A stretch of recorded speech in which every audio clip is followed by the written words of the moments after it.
She was the lowly housemaid, until the lawyer read her master's secret will. They treated her like she was invisible, a girl without a name or a future in their mansion. But some secrets are buried in legal papers, and some servants are actually the rightful owners of the house. An arrogant, wealthy family tries to evict a long-time maid after the patriarch dies. A shocking legal reveal proves she is his firstborn daughter from a traditional marriage he hid.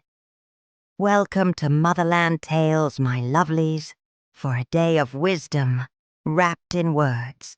The elders say that a person is not measured by the clothes they wear, but by the heart they carry.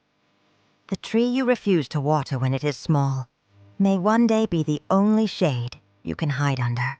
Gather close, because today's tale is not one to be taken lightly.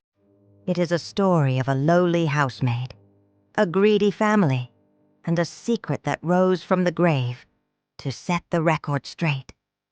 Imagine a massive mansion in the heart of Lagos, a place where the air smells of expensive cologne. In this house lived Nneka, a girl who worked as a housemaid for the wealthy Chief Obasi. To the rest of the family, Nneka was like a graveyard for every chore they didn't want to do. She woke before the sun, swept the compound, and kneaded dough with fingers that learned kindness.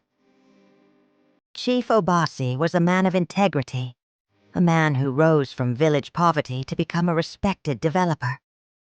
He often told Nneka, "A good name is worth more than money." But his own children didn't listen. They were like the proud antagonists, believing that because they were born into wealth, they owned the world. Chief's wife, the lady in gold, mocked Nneka's torn clothes every single day.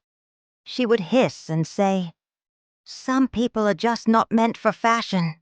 You are too poor to even breathe the same air as us." Then, tragedy struck. Chief Obasi collapsed during a board meeting, a stroke that took him from this world. As the morning drums began to beat, the greed in the house grew louder than the sorrow. Before the chief was even buried, the family turned on Nneka. The lady in gold stood in the doorway, her eyes cold as ice, and said, "Everything your master owned now belongs to me. Pack your rags and leave this house before sunset." Nneka stood there, her heart heavy like a stone in the river. But she did not cry out. She packed her small bag, ready to return to the streets that do not care if you have suffered enough. But wait, my lovelies, because destiny has a way of winking when you think the lights have gone out. Just as Nneka was about to walk out of the gate, a car pulled up. A lawyer with a face as serious as a funeral. He gathered the family in the grand hall and said, "Chief Obasi left a secret will, one that was not to be opened until his passing."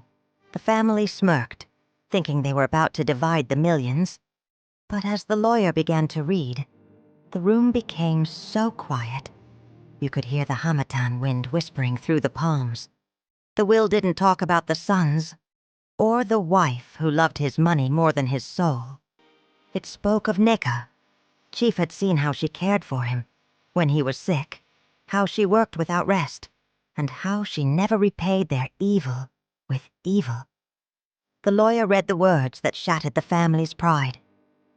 "Because character is beauty, and because Nneka is the only child of my heart who understands the value of a name, I bequeath this mansion and the head of my estate to her."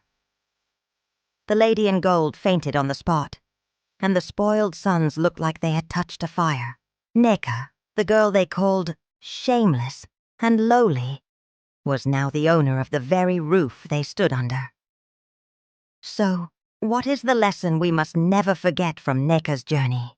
First, never look down on anyone, because the person you mock today might be the one holding the keys to your future tomorrow. Second, remember that wealth without kindness is nothing but an empty calabash. Nneka didn't win because she was lucky. She won because her roots were deep in humility. And as we know, the earth always rewards those who walk faithfully. If this story touched your heart, my people, don't let it end here.